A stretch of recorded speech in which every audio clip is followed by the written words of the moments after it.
Welcome to the PropTech Pulse podcast, your inside look at the world of real estate technology. I'm your host, Kyle Hunter, here to guide you through the latest trends, expert insights, and game-changing tech shaping the real estate world. This is your go-to source for staying ahead of the ever-evolving industry. Let's dive in. Hello, everyone. Thank you for joining PropTech Pulse. I have a couple very special guests today, Matthew Ferrara and Yorke Bauer, and we're going to have a great conversation. So I'll kick it over to you, Yorke. Well, thanks for having me. Pleasure to be here. Excited to talk about our topics today, particularly the wacky world of AI. Oh, yeah. It's all the buzz these days. Yes, it is. And I'm glad to be here. This is going to be a lot of fun. Thanks for inviting me. So, Yorke, you want to go ahead and kick us off? Sure. So there are lots of things we could talk about in the frame of AI here, and you and I have certainly had a spirited conversation about that with many people in the industry. But let's start with what I would term thoughtful AI. We've heard a lot of chatter about all sorts of things AI within the realm of prop tech, and more broadly, obviously. I personally am of the mind that there's a lot of hype and a lot of noise, and the stuff always takes longer and costs more than you think. And that's from a career building software of all types, including AI. So maybe let's start off by talking about, in the real estate context, what does it mean to have not just AI, but what are the thoughtful ways to use and create and apply AI? This is an area that I think finally is getting the attention that it deserves. You know, when AI really became more popular, let's put it that way. I mean, AI research and development has been around for a long, long time. But as it's become more popular and certainly built into everyday products, I think the exciting parts of it overtook the thoughtful parts of it. And so it's fun to use your voice or just speak in plain language and have software react to you. But it doesn't necessarily lead to results. It doesn't need to lead to the kind of outcomes that you want. And so I'm glad to hear that thoughtful AI is becoming more of a primary focus, not just for developers, but also for users as well. And so for me, thoughtful AI is thinking two steps ahead. It's sort of the chess game of saying, what is it we're really trying to help influence? Whether it's through designing code with AI at the right place at the right time without it being intrusive, or in terms of how we're encouraging people to apply it. Are they using AI just to produce, as the term is now known as, work slop? Or are they using it to actually produce a delightful experience for their clients, or to drive some growth that otherwise would have been unattainable beforehand? So that is where I'm excited about the conversation around AI today, because you're challenging people to be strategic. You're challenging people to give the ends, not just the means, as much attention. And the cool part is that the software will do whatever we want it to do. Yes. But you have to know what you want it to do. What's the old saying? If you don't know where you want to go, no road will take you there. Yes. Right? So this is the same thing, but now applied to something that I'm glad it's caught everyone's attention, but now we have to be asking, to what end? Where are we going? Totally. And I agree with everything you just said. And I would put a finer point on the frivolousness of much of what has been done. My grand favorite was, we've automated the listing description. It's this big deal and blah, blah. Well, okay, firstly, potentially dangerous, but more importantly, the average agent's doing less than 10 listings a year. So what if you really, and it takes them 5 minutes to write it. It's like, you haven't solved anything from a business point of view. That's correct. It's kind of their job. Yeah. And so I feel like that's the true opportunity that all of us need to be pursuing is map out the business process, look at where the true biggest skill gaps are, which is not writing a listing description, and where is the tedium and the time spent. That's where you apply the automation. Think of it like this. I would argue that the vast majority of real productivity gains are going to happen behind the scenes, not in the front of the scenes. But to catch the attention of the user, you do things like, oh, look, you can write a social media post or 100 social media posts in 3 seconds.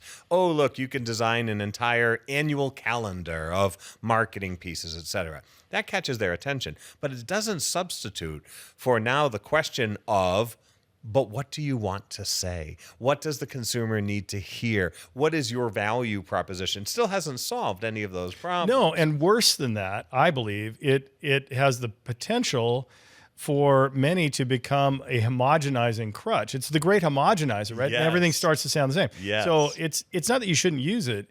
It's how you use it and how much energy you put into the refinement and the refinement and the refinement again Yes. to make it truly whatever it is that's going to differentiate you if it's doing something creative. And if it's doing process, you don't want That's correct. creativity. You don't right? need any creativity. You want accuracy. consistency and accuracy Yes, and standards of exactly. performance. This is why I argue that the greatest uses of AI, most people won't see. They will be behind the scenes in saying, it used to take us 5 hours and 5 different persons to enter a listing into 5 different MLSs. Now AI will, using a standardized procedure, turn that into 5 seconds. Okay, that's a massive productivity gain. And that's real savings. That's real money on the table. Well, and I got a question on that. I mean, so I was with a group of agents, and it was all discussion about AI, and they were all sharing all these stories about how they were doing different things. But at the end of the day, was it actually moving the needle and it was productive? So I'd love to understand, what you guys' thoughts on how do you pick what actually makes sense? Like what makes sense? Yeah, and it's a good segue too into in my opinion, a related topic. You were just touching on it, which is what happens to the user interface as this all evolves. Yes. Because I think, in the grand scheme of things, the best user interface is no user interface at all, right? From the point of view of an agent, Yes. or really anybody, knowledge worker, right? Absolutely. Just do it for me. Yes. And I think it also relates to what you're talking about. I think that's where the true productivity gains are, because to some degree, to the extent that I'm spending time, messing with my new toy, it can actually be anti-productive, right? It can actually divert me and distract me, right? Exactly right. Think of this. If you really think like 2 steps ahead, AI should never be seen. You shouldn't actually be thinking, I have to create a prompt. I have to make the software make a decision. In fact, one of the beautiful things about some code is that you won't see any other software choices until they're needed. It stays invisible. It's the thinnest possible interface ever, because the prompt simply says, tell me where you want to start, but I'm not going to show you 14 menus. I'm not going to show you 56 choices. I'm not going to show you 900 buttons that could overwhelm you until you need any one of them. So from an operations standpoint, that's almost magic. And then the flip side, though, is that changes the responsibility. Because if you go to a machine with no buttons and you don't know what to ask for, so going back to your question, where do you start with that? You actually have to start with what makes money in this business. Yes. What helps an agent make money? What helps an office make money? What scales at a company level that makes money? And that's where you want to apply the automation. Writing social media posts doesn't make anyone money. I'm sorry. That's like not the problem to be solved. And I think one of the things we've lost, it's so interesting what you just said. I think one of the things we've lost for a long time in software, and AI is now, I think, making it, quote unquote, even worse in this regard. Think about more obvious, at least. or more obvious, which is, what would you do if it was a human being as opposed to a machine, right? So do you want a bunch of people, like if you have an organization, do you want everyone just sitting there doing nothing until you go to them individually and say, hey, do this thing for me? No. Right. No, you want them Right. coming to you going, hey, boss, I had this idea and I could do this thing and here's an opportunity. And right, that's what ultimately I think needs to happen. I think we're just incredibly embryonic really in the user interface part of AI, because really what it needs to be is it talking to you, not you talking to it. Yes. In other words, that's where the true long-term value is, especially for a non-technical user like most agents would be. Most agents and actually most owners, most managers, yes, yeah. really all Most of us. business people, and all frankly. of us want to be non-technical. Yes. I want to be non-technical. Yes, same. I'm a technologist and I want to be Listen, if I have to get in my car and I need a PhD to turn the air conditioning on or find the rear defroster, I want no interface in that case. Now, go back a step to what you were just saying, though. Enjoying the PropTech Pulse podcast? Don't miss a beat. Hit the subscribe button and stay in the loop with all of our latest episodes. And hey, if you're loving the content, leave us a review. It really helps us grow and reach more real estate pros like you. Also, don't forget to follow us on our social channels. We're sharing tips, trends, and behind-the-scenes content you won't want to miss. Find us on all the social platforms at GetElwolf. One of the challenges around understanding like who should be doing what is that you can't automate what you didn't have a process for before. Exactly. So AI, one of the wonderful things is it actually reveals problems in your strategy, problems in your operational plan to execute on the business.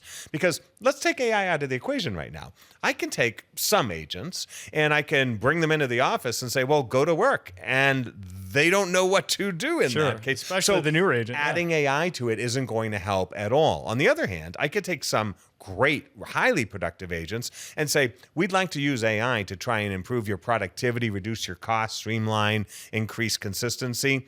And they're actually not able to step back and say, here's what needs to be done. Believe it or not, AI is not intuitive in its application. This is where it really pays to have a business partner. This is where it pays to have someone who understands business process automation, streamlining, standards, et cetera. And then we'll say, you know what, we could do this with some AI, but we also might want to do this with a stapler, or we might want to do this with a laser printer. That's where I think you need to hold your, as a broker owner in particular, you need to hold your technology partners to that high standard. Because otherwise you're just going to get a bunch of cool whizzy stuff that isn't really going to move the needle, to use the term you just used. And that's where I think companies, Lone Wolf is an example, but that's back to thoughtful AI. We have to do stuff that's actually going to produce a business impact, not a bunch of shiny stuff, which this is a shiny object industry to begin with. And I think that's obviously a challenge, the shiny object end of it. The unfortunate side is that there are some excellent places that AI is already popping up in property search. It's popping up in being able to access company documents and being able to have access to content when a human isn't available. So take like an agent's perspective. Wouldn't it be cool to use AI so that if their manager is currently unavailable, they could get started on solving a problem? I'm not saying the AI should solve the problem for them, but I'm having this problem with a transaction. Where do I get started? Oh, well, here's some company policies. Here's some previous examples of deals that we resolved in this way. And when your manager is ready, now you're actually more empowered to go ask an intelligent question. Sure. And the manager is able to identify quicker solutions for you. Those things are as much as part of the process as engineering a prompt. I just want to say one thing here, though. You had mentioned something really important, which is you want the AI to be asking you, not just you trying to figure out how to almost cajole the AI into doing its best thing. I will say this. We've already learned in just the past couple of years how to engineer better prompts. For example, it's now a standard procedure to encourage people to not just say, hey, whoever, Claude, ChatGPT, et cetera, give me a thing, give me an answer to something, generate some content for me. Now it's standard procedure to say, let me tell you the conditions, let me tell you the restrictions, and now interview me. Ask me a series of questions one at a time, getting at this goal. Now, just that improvement alone makes AI more effective when you're trying. I mean, you're sitting in front of ChatGPT. It's just an empty box. It won't do anything for you. It doesn't say, allow me to suggest how you should be more productive. You have to actually ask it to come up with those ideas. The reason I say this is because this is an example of us already being more thoughtful. Rather than saying, give me an answer, we're now saying, be a thought partner, be a sparring partner, be a challenge to my thinking, or just be someone who can help me come to the decision rather than turn it over to the software. Because with all due respect, nobody really knows what's going on inside these boxes, right? Now, specialty AIs, we know exactly what's going on inside the boxes. If there's an AI built in a Lone Wolf, built in other MLS products, we know exactly what's going on. But in a broader sense, nobody knows what's going on inside the box. So saying, come up with a marketing strategy for me, not a great idea. It's like me here in Vegas going to the bar and going, hey, buddy, you want to help me come up with my social media strategy? Yeah. What do you feel like today? Mm-hmm. So it's literally that dangerous. The flip side is that when you have specialty AIs, the magic is unbelievable. When they are built on actual policies, procedures, examples, company data, really cool things. Yes, and which kind of leads me to a final topic I want to make sure we touch on before we end up here, which is, and I'm going to go down the road that you were going down about the prompt. See, to me, the only way to achieve what you just said, the specialty AI in real estate, it is dependent, as every other automation technology before it has been dependent, on the data. Yeah, got to have the data unified, normalized, in a common place that's readily accessible, not only by one app, but by all apps, et cetera, et cetera.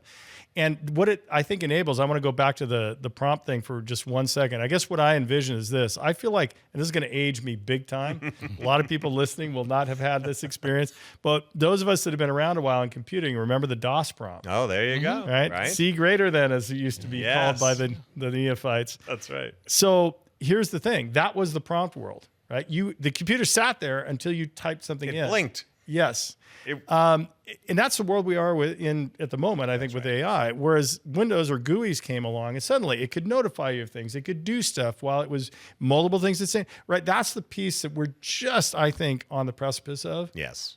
But all of the stuff we've talked about today, and in particular, the hardcore, vertically oriented, real estate specific stuff is dependent on the data. And I find it shocking to this day, as someone that's built my career on the topic of get all your data into a common platform, that we're in 2026 still talking about it. But I think it was in my opinion, a big productivity booster to have it all in one place to date. Yes. Now, though, it moves from that to being critical. If you don't have your data in one place, you cannot take a meaningful advantage of AI. Well, period. And quite frankly, there are lots of things you can't take meaningful advantage of. Think about what's happening in our industry right now. There's actually pressure to fracture the MLS database. Imagine what chaos that will cause to sellers' ability to do a CMA. Well, we don't have all the data anymore. How do I properly price my home if days on market or price reductions have been hidden from the data set? So this is the reverse is equally as true. But if you wanted to take advantage of AI, if you wanted your software partners to bring you greater returns, you have got to make your data a priority. I want you to imagine any other industry that had a primary resource. Imagine the steel industry. They've got mines and they've got foundries, whatever. Imagine them being in disrepair. Imagine not being able to pull all of your coal and ore together to be able to make steel, the raw material. Well, our raw material, we are a knowledge industry. So our data is our raw material upon which we create knowledge that benefits the buyers and sellers. Yes, and you mentioned the MLS, a critical component, but I've heard comments like, "Oh, all of the data's in the What? Right. It's not all in the MLS. It's not even remotely in the MLS. No, a tiny fraction. Just take transaction management. Yes. The process by the richness of information in that process, which, by the way, is an awesome candidate for automation with AI because there's tedium in there. Human error is rife in there. It's illegally and compliance critical. On and on. These are the areas where AI, I think, is going to make the greatest impact in the nearest amount of time. And we're seeing some cool things. We're seeing organizations that are finally pulling together data sets that nobody imagined combining in the past. For example, I want to combine not only how many transactions someone does and the price point at which they do them and the commission rate at which they do them. I want to connect that to how many office meetings they attend. I want to connect that to how many trainings and which ones they attended. I want to connect that to how many hours of coaching they showed up for. And then I want to take all of that and have it produce insights. How do I coach this person better? What is the most next logical class to give them? Which tool should they never learn how to use because frankly they're no good at it? And which tool then can we automate for them or turn over to someone else? And which tool should we double down on? So there are not only sources of data that we haven't mobilized, but there will be new sources generated from this that are going to be explosive in their impact. Couldn't agree more. You gave great examples on the agent side. I think the same thing's true on the consumer side. Totally. The amount of richness of data that is in the closing documents alone is massive in terms of how you then appeal to this consumer over time during their homeownership journey for a future transaction of some kind. Yeah. So I got one more question that I would love to hear you guys answer on, and that is security. I mean, we talk about all of the data, we talk about all of the things that are out there. How does a brokerage stay secure in all of that information that they have with the age of AI? And like, what's your thoughts on that? Well, and this is not some grand insight, but I think it's worth mentioning again in this context, which is that if you put your stuff into any public model like ChatGPT or any of the popular, you're sharing it into that model, which now makes it ultimately accessible to anyone else that uses that model. So I think first step is you need to choose technologies that are contained within a vendor or whatever vendors you as a brokerage choose to work with. And then the second thing is you need to hold those vendors to an incredibly high standard, because it can be dangerous, AI, in other words, in its use. And I think one of the things I've noticed, this is long-standing, and by the way, I went through this journey 15 years ago when I came to real estate, which is it's very easy as a technology person, which I was, coming from other industries, to not appreciate how real estate works. And so you get these sweeping, we'll just do what we did over here kind of comments from these entrepreneurs. Right. And I love the creativity and the spirit of it, but it's incredibly dangerous. If you don't understand how data is collected and used in real estate, I think it's potentially very dangerous. So I think hold your vendors to a high standard and place a premium on those that have had some time in the industry to make sure they understand how this whole thing works. Yeah, I couldn't emphasize that enough. I definitely think this is a place where your vendor is your best friend, but yes, hold them to a very high level of accountability. But let's be really honest. Most individual business persons, inside or outside of real estate, are not super focused on what it means to deal with data security. Let me just give you a simple example. True. Like, not to create like panic or anything like that, but here we go. You heard it first here. Well, you heard it first here. Right now, in any real estate office in the United States, there is consumer data that is on an agent's cell phone, smartphone, that could walk out the door at any given minute. I mean, I'm talking about PDFs and I'm talking about documents. I mean, just moving that stuff into the cloud was a big move, but there's email communications, there's lots of stuff. So we including already have the password on the sticky passwords. I mean, we already have some security issues, but this goes to a scale, an incredible scale with AI. Now, not only do you point out that if I use a system unwittingly, so an agent thinks I'm going to upload some transaction data because it will help me find some insights, and they upload it to one of these public LLMs. That seems innocuous. And as you rightly point out, that could expose that data to being used now by the public or a future model, right? Because it iterates on the model. But I also want to point out something else. In order to make agentic AI work, in order to be able to say, hey, launch this agent that can not only look at this data, but analyze this and make an appointment and charge my credit card and buy some marketing and do all of that, you are going to need, now check this out, to make all those systems work, you're going to need root level access.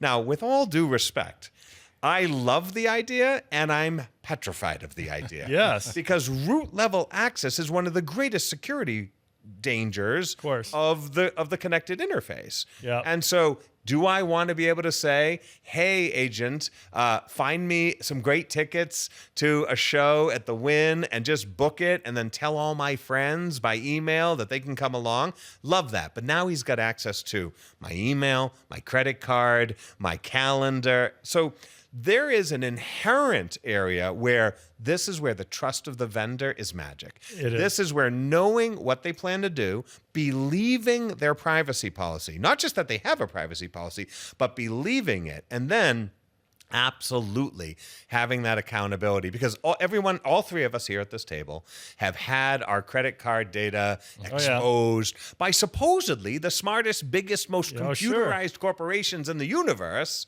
And if they can get hacked and all of a sudden, a couple of 100,000 transactions over 10 years have been leaked into the dark web. And again, that's the scary side of it. This is where knowing that you are working with a vendor who knows what they're doing, has a reputation, and listen, may make mistakes. That's just life, but is actively working to prevent them, Yes. that's really and critical. has Just has a critical. history of having dealt with Yes. sensitive information Yes, before. absolutely. Yeah. Absolutely. Well, that's a great place to wrap, guys. You got to pick a good vendor. There we go.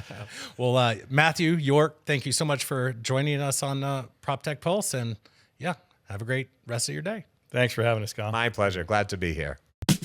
Thanks for tuning in to the PropTech Pulse podcast. Looking to take your real estate game to the next level? Check out our cutting edge tools. Visit lwolf.com to learn more and see how we can help you succeed. I'm your host, Kyle Hunter, and I'll catch you next time as we continue exploring the future of real estate together. Don't forget to subscribe, leave a review, and stay connected. Until then, keep innovating and thriving in the world of real estate.